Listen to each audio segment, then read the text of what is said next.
Welcome back to the Garden Hutch. Today we discuss week 37 of 2022. Let's get going.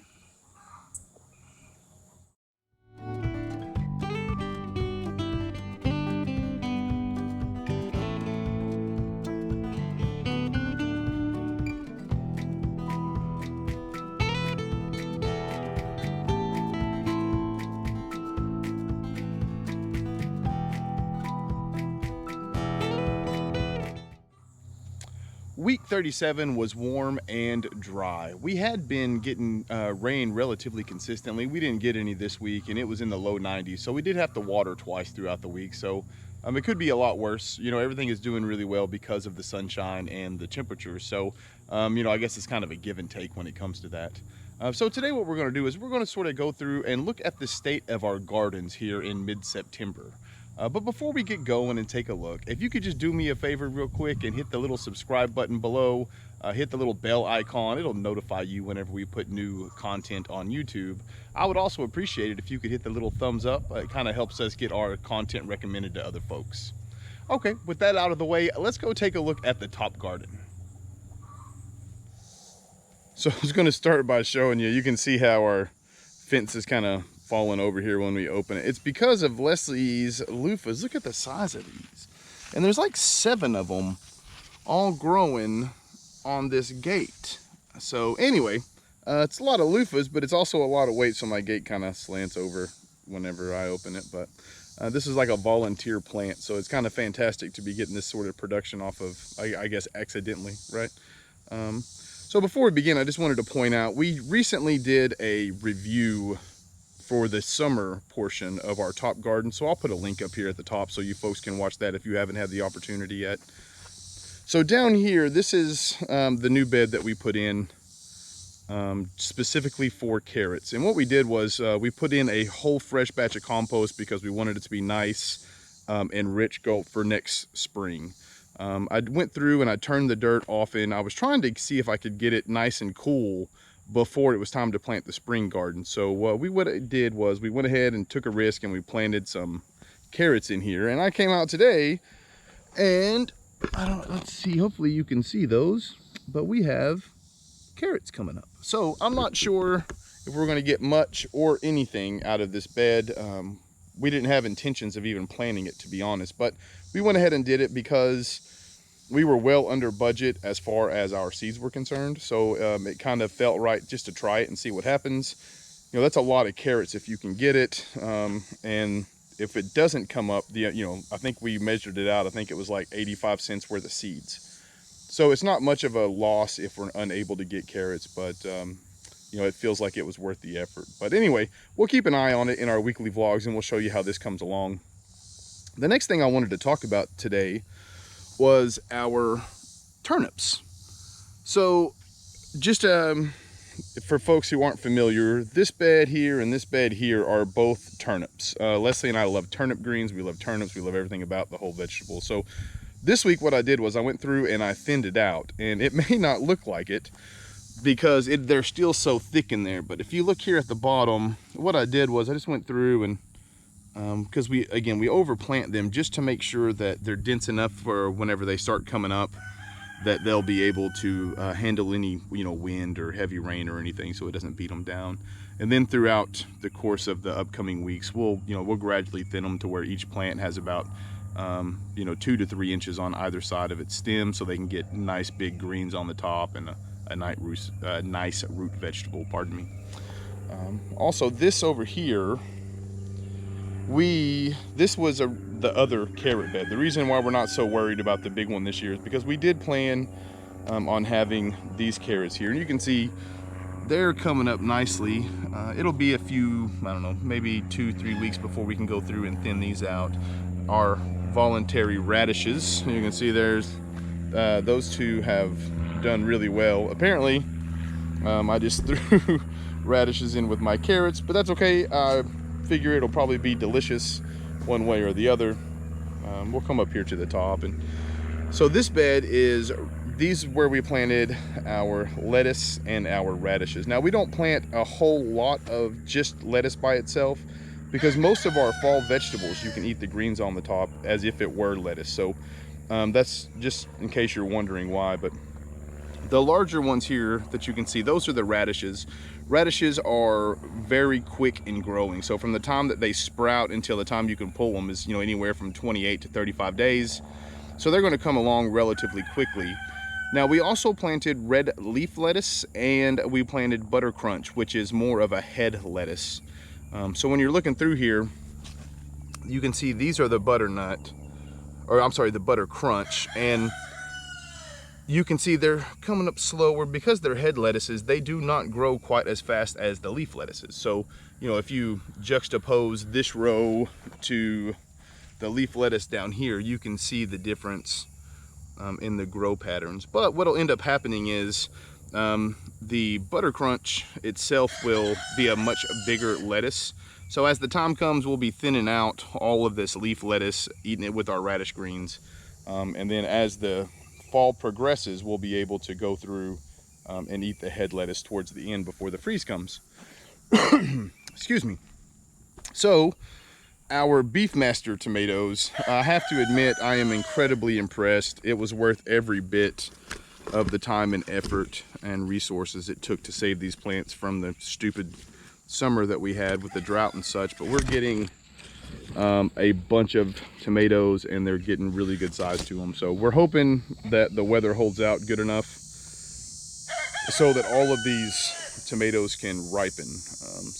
Next week, in fact, is going to be stupid again. It looks like we're going to have 3 days. They're going to be close to 100 degrees and it's almost October. So this year has just been, a little different than usual. But down here we have our beets, and our beets are looking fantastic. We will have to go through and thin these out a little bit. If I could keep Oscar from frolicking through my dadgum beets, that would be good. He'll get in here and start goofing off, and then you can see over here, he trampled these guys right there. So hopefully it's not too big of a gap, but if so, that's all right.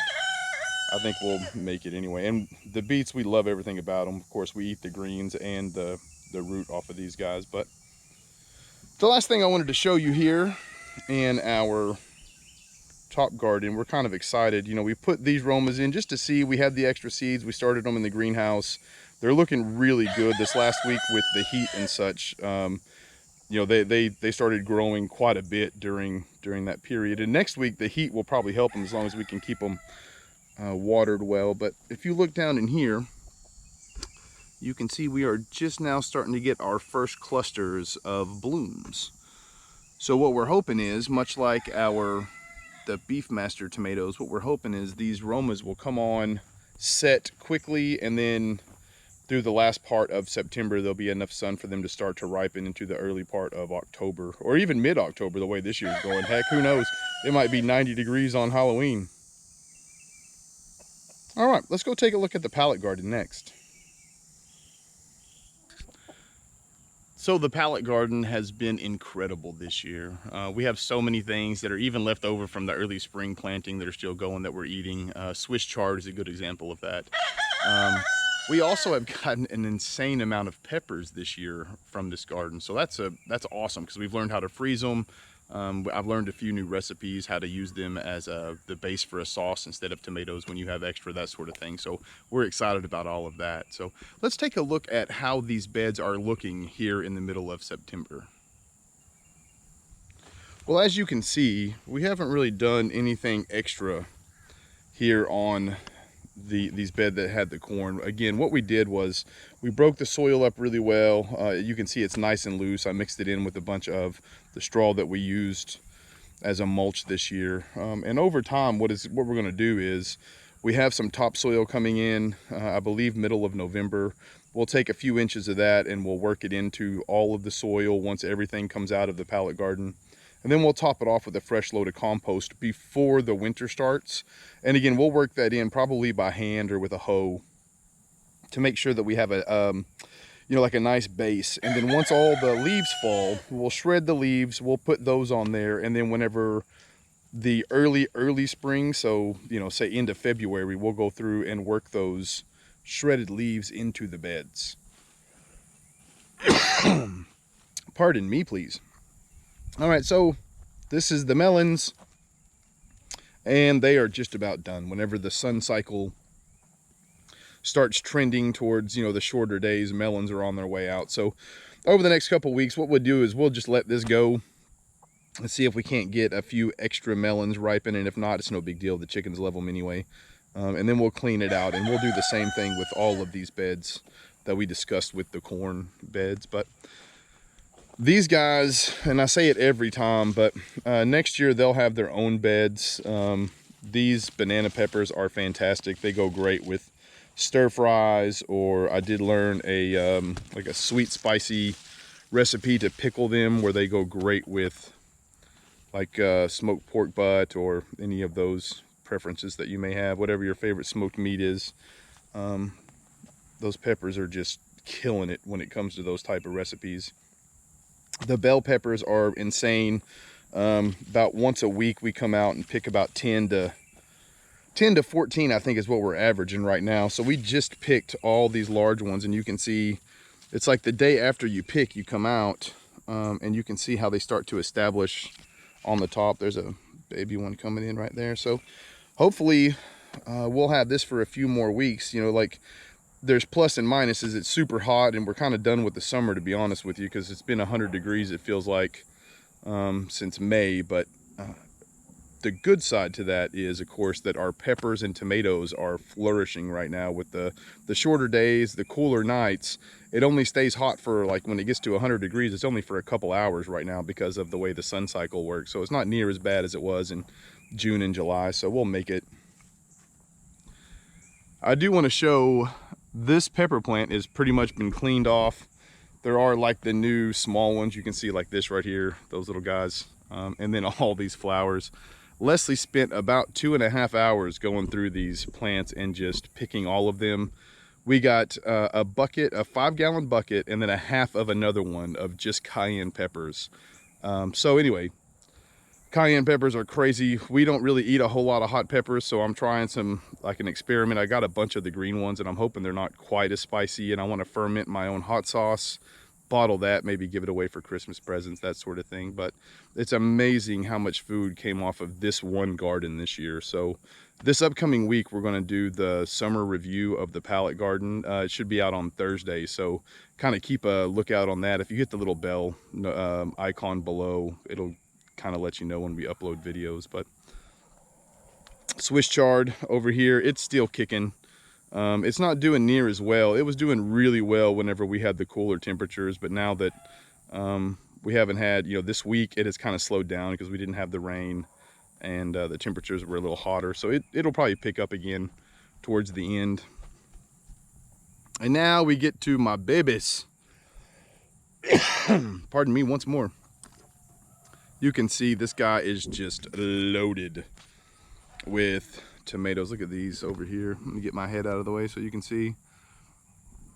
But if you'll remember, I don't know, August or so, we went through and trimmed a bunch of this out, and now that work is paying off. We simply can't eat all of the tomatoes that we're getting now, so we're giving them away to family. And tomatoes are one of those things that, unlike a lot of the other vegetables, you can give tomatoes away almost any time of year. People hardly ever get tired of them. What's going on, Beansy?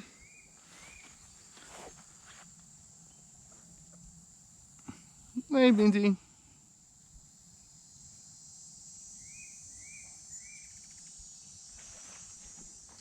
So we'll wrap up this week's video by discussing our old garden down here.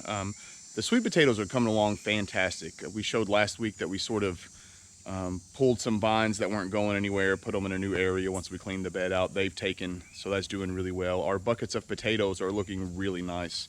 So as the days kind of get shorter, they're actually thriving more, which I wasn't sure would happen. So if this works out, that's the way we're going to grow potatoes from now on. So we'll keep you all updated on that. Also, Leslie's flowers, she's got so many more flowers that have just kind of naturally seeded themselves. She has this idea, and it's working out really well with, you know, her petunias and that sort of thing, to where instead of having to actually, you know, start a new plant every year, buy seeds and things, she's working on like a little plan to where they can naturally populate themselves. So that's really cool. It's kind of a passive way to keep pollinators in, so I really like that idea. At this point, I think that's about all I can ramble about this week. As always, we appreciate all you folks that have made it here till the end. And until next time, I hope you folks take care of yourselves. Peace.